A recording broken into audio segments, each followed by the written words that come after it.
എല്ലാ കൂട്ടുകാർക്കും നല്ലൊരു രാത്രി ആശംസിച്ചാണ് മാമ്പഴത്തിന്റെ പുതിയ വീഡിയോയിലേക്ക് സ്വാഗതം. ആദ്യമായി കാണുന്നവരാണെങ്കിൽ ചാനൽ ഇഷ്ടപ്പെട്ട ഒന്ന് സബ്സ്ക്രൈബ് ചെയ്യാൻ മറക്കരുത്. അതോടൊപ്പം തന്നെ കണ്ടുകൊണ്ടിരിക്കുന്ന എല്ലാവരുടെ സപ്പോർട്ടിലേക്കും തുടർന്നും പ്രതീക്ഷിച്ചുകൊണ്ട് നമുക്ക് നേരെ ഗൗരിയുടെ ശങ്കറിന്റെ അടുത്ത ആഴ്ചയിലെ നല്ലൊരു പ്രമോ വിശേഷം കണ്ടാലോ. അടുത്ത ആഴ്ചയിലെ പ്രമോ വിശേഷത്തിൽ നമ്മൾ കാണാൻ പോകുന്ന അടിപൊളി ട്വിസ്റ്റുകളൊക്കെ തന്നെയാണ്. ഇത്രയും കാലം ശേഖർ ഒളിപ്പിച്ചു വെച്ച ആ വലിയ സത്യം ഗൗരി കണ്ടുപിടിക്കുകയാണ്. ആ സത്യം കണ്ടുപിടിച്ചു കഴിഞ്ഞപ്പോൾ മഹാദേവൻ ശേഖറിനെ അടിച്ചു വെളിയിലാക്കുന്നുണ്ട്. അപ്പൊ കമലയെക്കുറിച്ചുള്ള ആ സത്യം ശേഖർ മറച്ചു വെച്ചിരുന്നേ അതിന്റെ വിശേഷങ്ങളും അതോടൊപ്പം തന്നെ വേണിയും ആദർശും അവരുടെ കുറച്ച് നല്ല നല്ല വിശേഷങ്ങളൊക്കെയാണ്. അപ്പൊ വീൽ ചെയർ തനിക്ക് ഒന്നിനും സാധിക്കില്ല ഉള്ള ആ ഒരു ചിന്ത ആദർശിൽ നിന്ന് മാറ്റി ആദർശിനെ എഴുന്നേൽപ്പിച്ച് നടക്കാൻ വേണ്ടിയിട്ട് വേണി പെടാപ്പാട് വിടുന്നുണ്ട്. ആദർശിന് മനസ്സിലെ സന്തോഷം കൊണ്ടുവരാനായിട്ട് വേണ്ടി ശ്രമിക്കുന്നുണ്ട്. അപ്പൊ അതിന്റെ കുറച്ച് നല്ല വിശേഷങ്ങളൊക്കെയാണ് ഇനി അടുത്ത ആഴ്ച നമ്മൾ കാണാൻ പോകുന്നത്.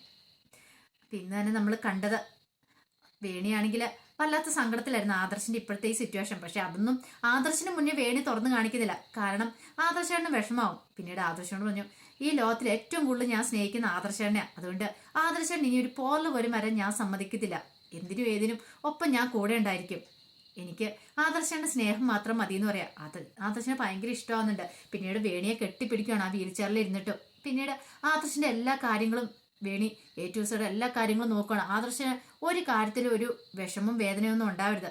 വീൽ ചെയറിൽ ഇരിക്കുവാണല്ലോ, എഴുന്നേറ്റ് നടക്കാൻ വയ്യല്ലോ എന്നോർത്ത് ചിന്ത ഉണ്ടാവാതിരിക്കാൻ വേണ്ടിയിട്ട് തന്നെ കൊണ്ട് പറ്റുന്ന പോലെയല്ല ആദർശനെ സന്തോഷിപ്പിക്കാൻ വേണ്ടി തുടങ്ങുകയാണ്. അങ്ങനെ ടെറസിലൊക്കെ വന്നു കഴിഞ്ഞിട്ടാണെങ്കിലും വീൽ ചെയറിൽ ആദർശ് ഇരുന്ന് കഴിയുമ്പോൾ ആദർശനെ വേണി ഓടുകയാണ്. അപ്പൊ വേണിയെ പിടിക്കാനായിട്ട് വീൽ ചെയർ ഉരുട്ടി ആദർശ് പോകുന്നൊരു സീനെ കാണിക്കുന്നുണ്ട്. കാരണം ആദർശിന് മനസ്സിന് എത്രയും സന്തോഷം കൊടുക്കാവോ അത്രയും മാത്രം സന്തോഷിപ്പിക്കണം. ഒരു വേദന ഉണ്ടാവരുത്. തന്നെ കൊണ്ട് ഒന്നും സാധിക്കില്ല എന്നൊരു ചിന്ത ഉണ്ടാവരുത്. എങ്കിൽ മാത്രം ആദർശനെ എത്രയും പെട്ടെന്ന് ജീവിതത്തിലേക്ക് തിരികെ കൊണ്ടുവരാൻ പറ്റുള്ളൂ, നടത്തിക്കാൻ പറ്റുള്ളൂ. അതിന് വേണ്ടിയിട്ട് തന്നെ കൊണ്ട് പറ്റുന്ന എല്ലാം വേണി ചെയ്യുവാണ്. അത് മാത്രമല്ല പിന്നീട് ഓരോ സ്ഥലങ്ങളിൽ കൂടെ എല്ലാം കൊണ്ടുപോകുന്നുണ്ട്. വലിയ പാറക്കെട്ടിനും മുകളിൽക്കൂടും എല്ലായിടത്തും കൊണ്ടുപോകുന്നുണ്ട്. ആദർശ് അവിടെ എന്തൊക്കെ കാണുന്ന ആഗ്രഹിക്കും അവിടെ എല്ലാം കൊണ്ടുപോവാണ്. കാരണം ഒരു കാരണവശാലും പെരയ്ക്കകത്ത് തന്നെ ഇരുന്ന് ബോറടിക്കരുത്. അപ്പൊ ഇത്രയും നാളും ഓടിപ്പാഞ്ഞ് നടന്നിരുന്ന ആളാ പെട്ടെന്ന് ഒരു മുറിയിൽ അടച്ചിട്ട് പോലെ ആകുമ്പോൾ അവർക്ക് മാനസികമായിട്ട് ബുദ്ധിമുട്ടുണ്ടാവും. അത് അവരുടെ മനസ്സിനെ തളർത്തും. മനസ്സ് തളർന്നു പോയിട്ടുണ്ടെങ്കിൽ ഒരിക്കലും അവർക്ക് ആ വീൽ ചെയറിന് എഴുന്നേക്കാൻ സാധിക്കില്ല. അപ്പൊ അവരുടെ മനസ്സിന് ആശ്വാസം നൽകുക വേണ്ടേ. അങ്ങനെ ആദർശിനെ എല്ലായിടും നടന്ന് കൊണ്ട് കാണിക്കുകയൊക്കെ ചെയ്യുന്നുണ്ട്. ആദർശ് ഇത്രയും നാളും എഴുന്നേറ്റ് നടന്നപ്പോൾ പോലും ആദർശിന് ഇത്ര സന്തോഷം തോന്നിയിരുന്നില്ല. പക്ഷെ ഇപ്പോഴങ്ങനെയല്ല. ആദർശ് വേണിയുടെ സ്നേഹം മനസ്സിലാക്കുന്നുണ്ട്.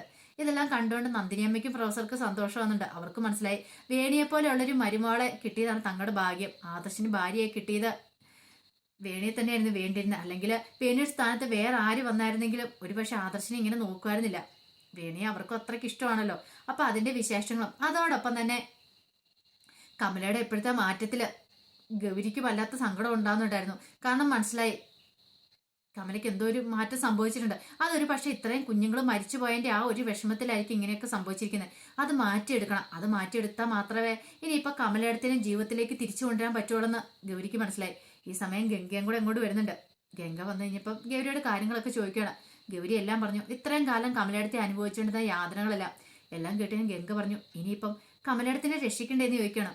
രക്ഷിക്കണം ഗംഗെ, എന്താ ചെയ്യേണ്ടതെന്ന് എനിക്ക് അറിയില്ല എന്ന് പറയണം. പിന്നീട് ശങ്കറും കൂടെ വരിക. അവര് മൂന്നുപേരും കൂടി ആലോചിച്ച് ഗൗരി ഒരു തീരുമാനം പറഞ്ഞു. എത്രയും പെട്ടെന്ന് കമലയിടത്തിനെ ഒരു ഹോസ്പിറ്റലിൽ കാണിക്കണം. ഇതിങ്ങനെ പോയിട്ടുണ്ട് അപകടമാണ്. അല്ലെങ്കിൽ ഓരോ ദിവസം ചെല്ലുന്തോറും എന്തൊക്കെ ചെയ്തു കൂട്ടെന്ന് പറയാൻ പറ്റില്ല. കാരണം കമല പിന്നീടുള്ള ഇനി വരാൻ പോകുന്ന ദിവസങ്ങളും എപ്പോഴും നോക്കിയിരിക്കാൻ പറ്റില്ല ശേഖരനെ തങ്കച്ചീനെയോ. ഇന്ന് കത്തി കഴുത്തേ വെച്ചു, നാളെ ഒരു പക്ഷേ ശേഖരനെ കൊന്നെന്ന് വരാം. അപ്പൊ അതുണ്ടാവരുത്. അതിനു മുമ്പ് തന്നെ കമലിനെ ഹോസ്പിറ്റലിൽ കാണിക്കാൻ തന്നെ തീരുമാനിച്ചു. അങ്ങനെ ഈ കാര്യം വന്ന് ശങ്കർ ശേഖരോടും തങ്കച്ചിയോടും ഒക്കെ പറയാണ്. ഈ സമയം ശേഖർ പറഞ്ഞു, ഇനി അവളെ ഈ വീട്ടിൽ വെച്ചുകൊണ്ടിരിക്കേണ്ട ആവശ്യമൊന്നുമില്ല. അവളെ അവളുടെ വീട്ടിലേക്ക് പറഞ്ഞു വിട്ടേക്കാൻ പറയണം. തങ്കച്ചിക്ക് ആ അഭിപ്രായം തന്നെയായിരുന്നു. പക്ഷെ ഗൗരി സമ്മതിച്ചില്ല. ഈ അവസ്ഥയില് കമലയിടത്തിന് അവരുടെ വീട്ടിൽ കൊണ്ടേ ആക്കുന്നത് ശരിയല്ല. കമലയിടത്തേക്ക് ഈ അവസ്ഥ ഉണ്ടായത് ഈ വീട്ടിൽ വെച്ചാണ്. അപ്പൊ കമലയിടത്ത് ഇവിടെ അനുഭവിച്ച ആ യാതനകളെ കൊണ്ടാണ് കമലയിടത്തിന്റെ ഈ മനമാറ്റത്തിന് കാരണം. അതുകൊണ്ട് കമലയിടത്തിനെ ഹോസ്പിറ്റലിൽ ആക്കുകയോ ചെയ്യേണ്ടതെന്ന് പറയണം. പക്ഷെ ശേഖരന് അത് അത്ര താല്പര്യമില്ലായിരുന്നു. ശേഖർ പറഞ്ഞു, അവളെ ഒരു ഹോസ്പിറ്റലിലേക്ക് കൊണ്ടുപോകണ്ട, ഇതൊക്കെ അവളുടെ പകുതി അടവാണ് എന്ന് പറയാണ്. ഗൗരിക്ക് മനസ്സിലായി ഇനിയിപ്പോൾ എന്തൊക്കെ പറഞ്ഞാലും ശേഖരനെ ഒന്നും വിശ്വസിക്കാൻ പോകുന്നില്ലെന്ന്. അങ്ങനെ അവസാനം ഗൗരി തീരുമാനിച്ചു, പോവണ്ടെങ്കിൽ പോവണ്ട, ഇനിയിപ്പം കിട്ടാൻ പോകുന്നതെന്ന് വെച്ചാൽ മേടിച്ച് കിട്ടിക്കോട്ടെ എന്നൊരു രീതിയിലായിരുന്നു ഗൗരിക്കും. അങ്ങനെ അധികം വൈകാതെ തന്നെ അടുത്ത തിരിച്ചൊരു ശേഖരനിട്ട് കിട്ടുന്നുണ്ട്. കിട്ടുന്ന അവസരങ്ങളിലൊക്കെ കമല ശേഖരനെ ഉപദ്രവിക്കാൻ നോക്കുന്നുണ്ടായിരുന്നു. എല്ലാം കണ്ട് തങ്കച്ചിക്ക് മനസ്സിലായി കാര്യം പന്തിയാവത്തില്ല, എത്രയും പെട്ടെന്ന് ചെയ്താൽ മതിയാവുള്ളൂ. അങ്ങനെ അവസാനം ഗൗരിയോട് പറഞ്ഞു, നീ ഹോസ്പിറ്റലിൽ കൊണ്ടുപോവാണേ കൊണ്ടോക്കോളാൻ പറയാണ്. ശേഖറിന് നല്ല ടെൻഷൻ ഉണ്ടായിരുന്നു കമലയെ ഹോസ്പിറ്റലിൽ കൊണ്ടുപോകുന്ന കാര്യത്തിൽ. അങ്ങനെ ശങ്കറും ഗൗരിയും കൂടെ കൂടിയിട്ട് കമലയും കൊണ്ട് ഹോസ്പിറ്റലിലേക്ക് പോവാണ്. ഹോസ്പിറ്റലിൽ പോയി ഡോക്ടറോട് കാര്യങ്ങളെല്ലാം സംസാരിക്കുക. അപ്പൊ ഇതിനു മുമ്പുണ്ടായ കാര്യങ്ങളെല്ലാം പറഞ്ഞു. കുഞ്ഞുങ്ങൾ അബോർട്ടായി പോയതും പിന്നീട് അതിൽ നിന്നുണ്ടായ ഒരു സംഭവമാണ് ഇതെന്നൊക്കെ ഡോക്ടറോട് പറയുന്നുണ്ട്. ഈ ഇടയായിട്ട് ഇങ്ങനെയായിട്ട് കണ്ടു തുടങ്ങിയിട്ട് എന്ത് പറ്റിയെന്ന് അറിയില്ല ഡോക്ടർ എന്ന് പറഞ്ഞു. ഡോക്ടർ പരിശോധിച്ച് പറഞ്ഞു, അങ്ങനെ കുഴപ്പങ്ങളൊന്നും കാണുന്നില്ല, ഒരു പക്ഷേ കമലയ്ക്ക് ഒരു കുഞ്ഞില്ലാത്തതുകൊണ്ടായിരിക്കും ഈ പ്രശ്നങ്ങളൊക്കെ. പിന്നെ ഡോക്ടർ അതിനെക്കുറിച്ച് ചോദിക്കുന്നുണ്ട്. അപ്പോൾ ഈ സത്യങ്ങളൊക്കെ തുറന്നു പറയുന്നുണ്ട്. കമലടുത്ത് യൂട്രസ് ഒക്കെ റിമൂവ് ചെയ്യുന്നൊക്കെ. ഡോക്ടർ ഞാനൊന്ന് പരിശോധിച്ച് നോക്കട്ടെ എന്നൊക്കെ പറഞ്ഞ് ഡോക്ടർ അങ്ങനെ നോക്കുവാണ്. അങ്ങനെ അവർ പുറത്ത് വെയിറ്റ് ചെയ്തിരിക്കുമെന്ന്. ഈ സമയത്ത് ഡോക്ടർ ഗൗരീനെ അകത്തേക്ക് വിളിച്ചിട്ട് പറഞ്ഞു, അല്ല എനിക്കൊരു കാര്യം പറയണം. എന്താ ഡോക്ടറെ? അല്ല നിങ്ങൾ പറഞ്ഞ പോലെയുള്ള കാര്യങ്ങളൊന്നും ഞാൻ കാണുന്നില്ലെന്നോടെ. അല്ല എന്ത് കാര്യമാണ് ഡോക്ടർ പറഞ്ഞു? അല്ല അവരുടെ യൂട്രസ് റിമൂവ് ചെയ്തെന്നല്ലേ പറഞ്ഞേ? ആ യൂട്രസ് മാറ്റിയെന്നാ പറഞ്ഞേ, അതിന് റിപ്പോർട്ടൊക്കെ കണ്ട. പക്ഷെ അങ്ങനെയല്ല, അവരുടെ യൂട്രസിന് ഒരു കുഴപ്പമില്ല എന്ന് പറയണം. അവർക്ക് ഇനിയും ഗർഭിണിയാവും, പ്രസവിക്കാന്ന് പറയാം. പെട്ടെന്ന് ഒരു നിമിഷം ഗൗരി ചോദിച്ചു, ഡോക്ടർ എന്താ പറയണേന്ന് ചോദിക്കണം. ഞാൻ സത്യമായിട്ടുള്ള കാര്യം പറയണേ, അവർക്ക് ഒരു കുഴപ്പമില്ല, അവരുടെ യൂട്രസ് മാറ്റിയിട്ടില്ലെന്ന് പറയണം. ഗൗരിക്ക് സന്തോഷം സഹിക്കാൻ പറ്റുന്നുണ്ടായിരുന്നില്ല. ഒരു പക്ഷെ ഇത് ശേഖരേട്ടന് ആയിട്ട് കൊണ്ടുവന്ന ഒരു അടവായിരിക്കത്.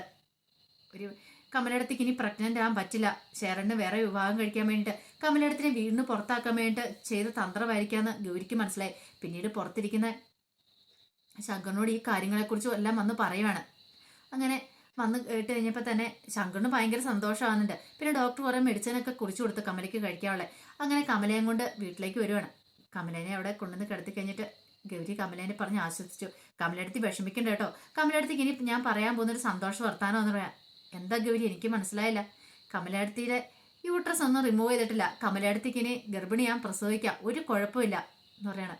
ഇത് കേട്ടപ്പോൾ കമല പറഞ്ഞു, വെറുതെ നീ എന്നെ ആശ്വസിപ്പിക്കാൻ വേണ്ടി പറയുന്നല്ലേന്ന് ചോദിക്കണം. ഇല്ല കമലടുത്തി, ഡോക്ടർ പറഞ്ഞ കാര്യം സത്യമായിട്ടുള്ള കാര്യമാണ്, കമലടുത്തേക്ക് ഒരു കുഴപ്പമില്ല എന്ന് പറയണം.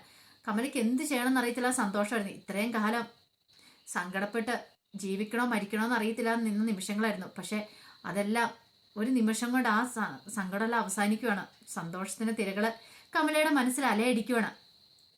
കമല പറഞ്ഞു, ഗൗരി ഇത് എങ്ങനെ നിന്നോട് എനിക്ക് അറിയിക്കണം എന്നതിൽ എൻ്റെ സന്തോഷം. അതിപ്പോൾ നിനക്കും മനസ്സിലാവുമെന്നും അറിയില്ല, ഒരു കുഴപ്പമില്ല, കമലടുത്ത് കിടന്ന് ഉറങ്ങിക്കോളാൻ പറയാണ്. അങ്ങനെ കമല കിടന്ന് ഉറങ്ങുന്ന സമയത്ത് ഗൗരിയും ശങ്കറും കൂടെ അവിടെ ഇരിക്കുന്നുണ്ട്. അപ്പൊ കമലയ്ക്ക് കൂട്ടിരിക്കണമല്ലോ. ഈ സമയത്ത് ഗൗരിയുടെ അടുത്തേക്ക് ശങ്കറും കൂടെ വരുന്നുണ്ട്.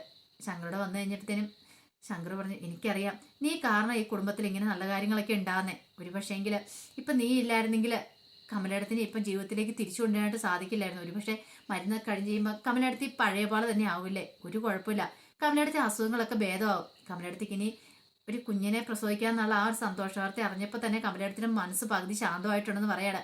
അങ്ങനെ അവരവിടെ ഇരിക്കുകയാണ്. പിന്നെ ചോദിച്ചു, അല്ല ഈ കാര്യങ്ങളൊക്കെ പറയണ്ടേന്ന് ചോദിക്കുകയാണ്. വീട്ടിൽ പറയണമെന്ന് പറയാ. പിന്നീട് പിറ്റേ ദിവസം രാവിലെ ശേഖറും എല്ലാവരും കൂടി ഇരിക്കുന്ന സമയത്താണ് ഗൗരി അങ്ങോട്ട് വരുന്നത്. ഗൗരി വന്നു കഴിഞ്ഞപ്പോഴത്തേനും തങ്കച്ചി മഹാദേവനോട് പറഞ്ഞു, അല്ലെ കമലേനെ ഇനി ഇവിടെ വെച്ചോണ്ടിരിക്കാനാണോ? അവളെ എത്രയും പെട്ടെന്ന് ഈ വീട്ടിൽ നിന്ന് പറഞ്ഞു വിടണമെന്ന് പറയാ മഹാദേവനോട്. അപ്പൊ ശേഖർ ശരിയാ, അല്ലെങ്കിൽ അവളെ എന്തിനാ ഇവിടെ, അവൾക്ക് ഇപ്പോഴും അസുഖമായി, അത് മാത്രമല്ല അവൾക്ക് ഇനി ജീവിതകാലത്ത് ഒരു കുഞ്ഞിനെ തരാനായിട്ട് എനിക്ക് പറ്റില്ല. മഹാദേവൻ പറഞ്ഞു, അതൊക്കെ ശരി തന്നെയാ, പക്ഷെ ഈ അവസ്ഥയിൽ ഇനിയിപ്പോൾ ഒന്നും നോക്കണ്ട, എത്രയും പെട്ടെന്ന് അവളെ അവളുടെ വീട്ടിലേക്ക് പറഞ്ഞു വിടണമെന്ന് പറയാം. ഒരു കുഞ്ഞിനെ പോലും ഇനിയിപ്പോൾ പ്രസവിക്കാൻ കഴിവില്ലാത്ത അവളെ ഇവിടെ നമ്മൾ തീറ്റി പോറ്റിട്ട് എന്ത് ചെയ്യാനാന്ന് തങ്കച്ചി ചോദിക്കുക. പെട്ടെന്ന് ഗൗരി അങ്ങോട്ട് വന്നിട്ട് ചോദിച്ചു, അല്ല നിങ്ങളോട് ആരാ പറഞ്ഞേ കമലടത്തേക്ക് പ്രസവിക്കാൻ പറ്റില്ലെന്ന്, ഗർഭിണിയാൻ പറ്റില്ലെന്ന് ആരാ പറഞ്ഞേന്ന് ചോദിക്കുവാണ്. മഹാദേവ് ചോദിച്ചു, നീ എന്താ മനുഷ്യരെ കളിയാക്കുവാണെന്ന് ചോദിക്കുവാണ്. നീ എന്തൊക്കെയാ ഗൗരി പറയണമെന്ന് ചോദിക്കുവാണ്. ഇത് കേട്ട് ശേഖർ ഒന്ന് ഞെട്ടി. പെട്ടെന്ന് ഗൗരി പറഞ്ഞു, നിങ്ങളെ ഇതാ എല്ലാവരെയും കള്ളത്തരം പറഞ്ഞ് വിശ്വസിപ്പിച്ച ശേഖരനായിരുന്നു. ശേഖരൻ ഒരു കള്ള റിപ്പോർട്ട് ഉണ്ടാക്കുകയോ ചെയ്തേ. സത്യം പറഞ്ഞ കമലടത്തേക്ക് ഒരു കുഴപ്പമില്ല, കമലടത്തിയുടെ യൂട്രസ് ഒന്നും റിമൂവ് ചെയ്തിട്ടില്ല, കമലടത്തേക്ക് ഗർഭിണിയാ പ്രസവിക്കുകയും ചെയ്യാന്ന് പറയണം. അല്ല നീ എന്താ ഗൗരി പറഞ്ഞേന്ന് തങ്കച്ചി ചോദിക്കുകയാണ്. ഞാൻ ശരിയായിട്ടുള്ള കാര്യം തന്നെയാ പറഞ്ഞേ, സത്യമായിട്ടുള്ള കാര്യമാണ്, അതിനുള്ള റിപ്പോർട്ടൊക്കെ കിട്ടിയിട്ടുണ്ടെന്ന് പറയാണ്. നമ്മളെല്ലാവരും പറഞ്ഞ് പറ്റിക്കുകയോ ശേഖരേട്ടൻ ചെയ്തത്. മഹാദേവൻ ചെന്നിട്ട് ചോദിച്ചു, ശരിയാണോടാ ശേഖര പറഞ്ഞെന്ന് ചോദിക്കുകയാണ്. ഗൗരി പറഞ്ഞ കാര്യങ്ങളെല്ലാം ശരിയാണെന്ന് ചോദിക്കുകയാണ്.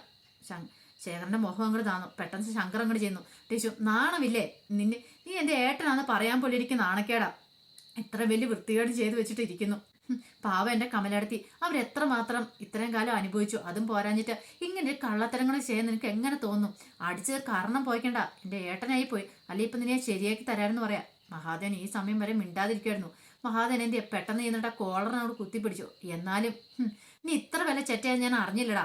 നീ ഇനി ഒരു നിമിഷം പോലും ചാരിങ്ങാട്ട് വീട്ടിൽ കണ്ടുപോയിക്കില്ല, ഇറങ്ങി പോടാന്ന് പറഞ്ഞ് ഷേറിനെ കൂടെ കഴുത്തിന് കുത്തിപ്പിടിച്ച് ഇറക്കി വിടുവാണ്.